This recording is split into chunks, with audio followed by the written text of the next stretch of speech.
Hello guys, welcome back to my YouTube channel. ಬೆಳಿಗ್ಗೆ ಎದ್ದೇಳ್ತು ಅಂದರೆ ಸಾಕು, ಬೆಳಗ್ಗೆಯಿಂದ ರಾತ್ರಿ ಕಣ್ಣು ಮುಚ್ಚೋ ತನಕ ಮನೇಲಿರೋ ಲೇಡೀಸ್ಗೆ ಕೆಲಸ ಇದ್ದೇ ಇರುತ್ತೆ. ಬೆಳಿಗ್ಗೆ ಎದ್ದರೆ ಮಕ್ಕಳು ಸ್ನಾನ ಮಾಡಿಸ್ಬೇಕು, ಅವ್ರಿಗೆ ಬಾಕ್ಸ್ ರೆಡಿ ಮಾಡಬೇಕು, ಹಸ್ಬೆಂಡ್ಗೆ ಬಾಕ್ಸ್ ರೆಡಿ ಮಾಡಬೇಕು, ಲಂಚ್ ರೆಡಿ ಮಾಡಬೇಕು, ಅವ್ರನ್ನ ಆಫೀಸ್ ಕಳಿಸ್ಬೇಕು. ಅದಾದಮೇಲೆ ಅವ್ರು ಹಾಕ್ಕೊಂಡು ಬಿಟ್ಟಿದ್ದ ಬಟ್ಟೆ ಎಲ್ಲ ವಾಶ್ ಮಾಡಬೇಕು, ಮತ್ತು ನೆನ್ನೆ ವಾಶ್ ಮಾಡಿ ತೊಗೊಬಂದು ಐರನ್ ಮಾಡಬೇಕು, ಮನೆ ಒರೆಸ್ಬೇಕು, ಮತ್ತು ಮಧ್ಯಾಹ್ನಕ್ಕೆ ಲಂಚ್ ರೆಡಿ ಮಾಡಬೇಕು. ಅದಾದಮೇಲೆ ಸಂಜೆ ಬರ್ತಾರೆ, ಸಂಜೆಗೂ ಏನಾದರೂ ಸ್ನ್ಯಾಕ್ಸು ಟೀ ಆ ಥರ ಮಾಡಿಕೊಡ್ಬೇಕು. ನಮಗಂತೂ ಫ್ರೀನೇ ಇರಲ್ಲ. ಅದರಲ್ಲೂ ನನ್ನ ಹಸ್ಬೆಂಡ್ ಹೇಳ್ತಾರೆ, ಯಾವಾಗಲೂ ಸೀರಿಯಲ್ ನೋಡ್ಕೊಂಡು ಕೂತಿರ್ತೀರ, ಏನು ಕೆಲಸ ಇರುತ್ತೆ ಅಂತ ಹೇಳ್ತಾರೆ. ಬಟ್ ನಮಗೆ ಕುತ್ಕೊಂಡು ನೆಮ್ಮದಿಯಾಗಿ ಮಾಡಿ ತಿಂಡಿ ತಿನ್ಕೊಳ್ಳೋಕ್ಕೂ ಟೈಮ್ ಇರಲ್ಲ. ಇದೇ ಕೆಲಸನ ಆಫೀಸಲ್ಲಿ ಮಾಡಿದರೆ ಒಳ್ಳೆ ಸ್ಯಾಲ್ರಿನಾದರೂ ಸಿಗ್ತಾಯಿತ್ತು. ನಿನ್ಗೇನು ಕೆಲಸ, ಮನೇಲಿ ಕೆಲಸದವನಿದ್ದಾನೆಲ್ಲ ಕೆಲಸ ಮಾಡೋಕ್ಕೆ ಅಂತ ಹೇಳ್ತಾರೆ. ಬಟ್ ಇಲ್ಲಿರೋರಿಗೆ ಕೆಲಸ ನಾವು ಟೀಚ್ ಮಾಡ್ಬೇಕು, ಹೇಳ್ಕೊಡ್ಬೇಕು, ಹಿಂಗೆ ಮಾಡು, ಈ ಥರ ಮಾಡು, ಅದು ಅಲ್ಲೆತ್ತಿಡು ಇಲ್ಲೆತ್ತಿಡು. ಅವ್ರಿಗೆ ಹೇಳ್ಕೊಡುವಷ್ಟರಲ್ಲಿ ನಾವೇ ಕೆಲಸ ಮಾಡಿ ಮುಗಿಸ್ಬಿಡ್ಬೋದು. ಸೊ ಅದಕ್ಕೆ ನಾನೇನು ಮಾಡ್ತೀನಿ, ಚಿಕ್ಕ ಪುಟ್ಟದೆಲ್ಲ ನಾನು ಮಾಡ್ಕೋತೀನಿ.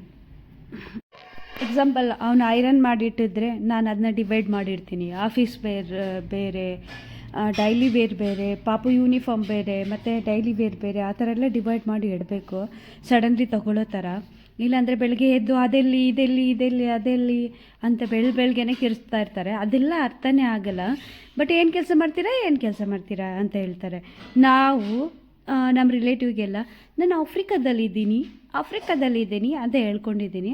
ಆಫ್ರಿಕಾ ಅಲ್ಲ, ಅಮೇರಿಕಾಗೆ ಬಂದ್ರೂ ಹೆಣ್ಮಕ್ಳು ಮನೆ ಮುಂದೆ ಗುಡಿಸಿ ನೀರಾಕಿ ರಂಗೋಲಿ ಬಿಡೋದ್ರಿಂದ ಹಿಡಿದು ರಾತ್ರಿ ಮಲ್ಕೋ ತನಕ, ಬೆಡ್ ರೆಡಿ ಮಾಡೋ ತನಕನೂ ಕೆಲಸ ಮಾಡ್ತಾನೆ ಇರಬೇಕು. ಕೆಲಸ ಇದ್ದೇ ಇರುತ್ತೆ.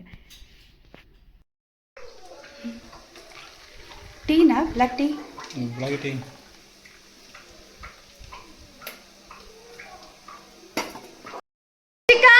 What I am telling? 1, 2, 3, 4, 5, 6. Hey, ಇದು playing ground, ಐಶಿಕಾ. ಬೆಳಿಗ್ಗೆ ಎಲ್ಲ ನೀಟಾಗಿ ಬರ್ಸಿ.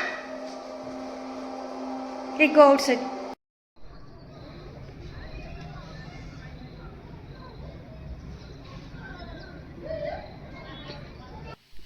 ಮತ್ತು ಮಧ್ಯಾಹ್ನಕ್ಕೆ ನಾನು ನನ್ನ ಫೇವ್ರೇಟ್ ಬೆಂಡೆಕಾಯಿ ಹುಳಿ ಮಾಡ್ತಾಯಿದ್ದೀನಿ. ಇದು ನಮ್ಮಮ್ಮ ಹೇಳ್ಕೊಟ್ಟಿದ್ದು ನನಗೆ. ಇದಂದರೆ ನಂಗೆ ತುಂಬಾ ಇಷ್ಟ. ನನ್ನ ಚೈಲ್ಡ್ಹುಡ್ಡಿಂದನೂ ಬೆಂಡೆಕಾಯಿ ಹುಳಿ ಮತ್ತು ಮುದ್ದೆ, ಇಡ್ಲಿ ಜೊತೆಗೆ ಸಾಂಬಾರು ಜೊತೆ. ಚಪಾತಿ ನಾನು ಮಾಡಲ್ಲ, ನಾನು ಮಾಡೋದು ಅಷ್ಟು ಚೆನ್ನಾಗಿರಲ್ಲ, ಮತ್ತು ಶೇಪ್ ಎಲ್ಲ ಇರಲ್ಲ. ರೌಂಡ್ಗೆ ನಮ್ಮ ಮನೇಲಿ ರೌಂಡ್ಗೆ ಇರಬೇಕು, ಸಿಲ್ವಾಗಿರಬೇಕು ಅಂತ ರೂಲ್ಸ್ ಹೇಳ್ತಾರೆ. ಸೊ ನನ್ನ ಕೈಲಿ ಬರಲ್ಲ. ಅದಕ್ಕೋಸ್ಕರ ನಾನು ನಮ್ಮ ಕುಕ್ ಹತ್ರ ಹೇಳ್ತೀನಿ, ಎವ್ರಿ ಡೇ ಚಪಾತಿ ಮಿಸ್ ಇಲ್ಲದೆ ಮಾಡೋದು ಅವನೇ. ಅವನು ಎಷ್ಟು ಸೂಪರಾಗಿ ಮಾಡ್ತಾನೆ ಅಂತಂದರೆ, ನಾನು ಫಸ್ಟೆಲ್ಲ ಚಪಾತಿನ ಲೈಕೇ ಮಾಡ್ತಾಯಿರಲಿಲ್ಲ. ಇವಾಗ ನಾನು ಬರೀ ಚಪಾತಿ ತಿಂತೀನಿ, ರೈಸ್ ತಿನ್ನೋದೇ ಬಿಟ್ಬಿಟ್ಟಿದ್ದೀನಿ. ಅಷ್ಟು ಸೂಪರಾಗಿರುತ್ತೆ. ಅವ್ನು ಕಲಿಸೋ ವಿಧಾನ ಆಗಲಿ, ಅದಕ್ಕೆ ಒಂದು 20 ನಿಮಿಷ ರೆಸ್ಟ್ ಕೊಟ್ಟು, ಮತ್ತು ಅದು ಉಂಡೆ ಥರ ಎಲ್ಲ ಕಟ್ಟಿ, ಮತ್ತು ಅದು ರೋಲ್ ಅದೇ ರೌಂಡ್ಗೆ ಒತ್ಬಿಟ್ಟು ಬೇಯಿಸಿ, ಅದಂತೂ ಒಳ್ಳೆ ಟೇಸ್ಟ್ ಇರುತ್ತೆ. ನನ್ನ ಮಗಳು ಕೂಡ ಅದರಲ್ಲಿ ಶುಗರ್ ಹಾಕ್ಕೊಂಡು ತಿಂತಾಳೆ. ಅದು ಕೂಡ ತುಂಬಾ ಇಷ್ಟಪಡುತ್ತೆ.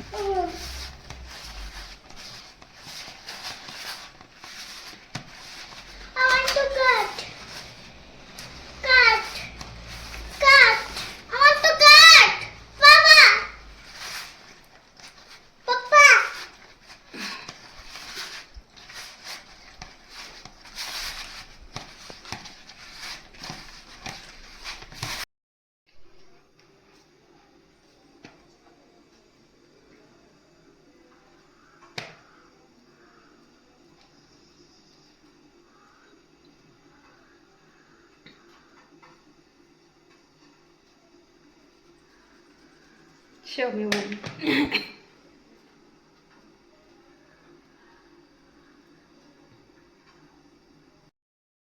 No, square tie. Yesterday you do, na? Angle.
ನಾವೆಲ್ಲ ಎಣ್ಣೆ ಯೂಸ್ ಮಾಡಿದ್ರೆ ಚಪಾತಿ ಬೇಯಿಸೋಕ್ಕೆ ಇವನು ತುಪ್ಪ ಹಾಕ್ತಾನೆ, ಅದು ಒಳ್ಳೆ ಟೇಸ್ಟ್ ಕೊಡುತ್ತೆ. ನಾವೆಲ್ಲ ತುಪ್ಪ ಬರೀ ದೋಸೆ ಇಡ್ಲಿ ಅದಕ್ಕೆ ಮಾತ್ರ ಮಾಡ್ತಾ ಇದ್ವಿ. ಇನ್ನು ಚಪಾತಿಗೂ ಹಾಕಿ ಹೊಸ ಟೇಸ್ಟ್ ನಮಗೆ ಇಂಟ್ರೊಡ್ಯೂಸ್ ಮಾಡಿಸಿದ್ದಾನೆ.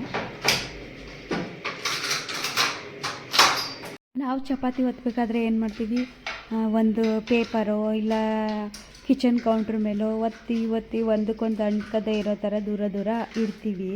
ನಮಗೆ ಜಾಸ್ತಿ ಪ್ಲೇಸ್ ಬೇಕಾಗುತ್ತೆ. ಇವನು ಆ ಥರ ಅಲ್ಲ, ಒಂದೇ ಪ್ಲೇಟಲ್ಲಿ ಎಷ್ಟು ಚಪಾತಿ ಒತ್ತಾನೋ ಅಷ್ಟು ಇಡ್ತಾನೆ, ಒಂದಕ್ಕೊಂದು ಅಂಟಲ್ಲ. ಅಷ್ಟು ಸೂಪರ್ಗೆ ಒಳ್ಳೆ. ನಾನು ಕೇಳಿದೆ ಇದು ಹೇಗೆ ಅಂತ, ಹಂಗೆ ಅದು ಹಾಗೇನೆ ಅಂತ ಹೇಳ್ದೆ. ಚಪಾತಿ ನೋಡಿ ಎಷ್ಟು ಚೆನ್ನಾಗಿದೆ, ಇದು ನೋಡ್ತಾ ಇದ್ರೆ ಇಲ್ಲೇ ತಗೊಂಡು ತಿಂದಿಲ್ಲ ಅನ್ನಿಸ್ತಾ. ಮತ್ತು ನನ್ನ ಮಕ್ಕಳು ನೋಡಿ ಹೇಗೆ ಮಾಡಿದ್ದಾವೆ. ಮುಂಚೆ ಎಲ್ಲ ಮಕ್ಕಳಿಲ್ಲ ಅಂತ ಹೇಳ್ತಾ ಇದೆ, ಇವಾಗ ಈಜಿಪ್ಟ್ ಒಂದು, ಪಾಕಿಸ್ತಾನ ಒಂದು, ನೈಜೀರಿಯಾ ಒಂದು ಎಲ್ಲ ಸೇರ್ಕೊಂಡು ಬೆಳಗ್ಗೆ ರಂಗೋಲೆ ಬಿಟ್ಬಿಟ್ಟು ಹೋಗಿದ್ದೀನಿ. ಮುಂದೆ ತೊಳೆದು ಗಿಡಕ್ಕೆಲ್ಲ ನೀರು ಹಾಕಿ ಮತ್ತು ನಾನು ಅಡುಗೆ ಮಾಡಿ ಬರೋಷ್ಟರಲ್ಲಿ ಯಾವ ಥರ ಮಾಡಿದ್ದಾರೆ. ನಾನು ಬಂದಿರೋದು ನನ್ನ ಮುಖ ನೋಡಿ ಒಬ್ಬರು ನಿಂತ್ಕೊಂಡಿಲ್ಲ, ಓಡ್ತಾ ಇರ್ತವೆ. ಅವ್ರ ಹಿಂದೆ ನಾವು ಓಡೋಕ್ಕಾಗುತ್ತಾ? ಓಕೆ, ಈ ವಿಡಿಯೋನ ಇಲ್ಲಿಗೆ ಲಾಸ್ಟ್ ಮಾಡ್ತೀನಿ. ನಮಸ್ಕಾರ.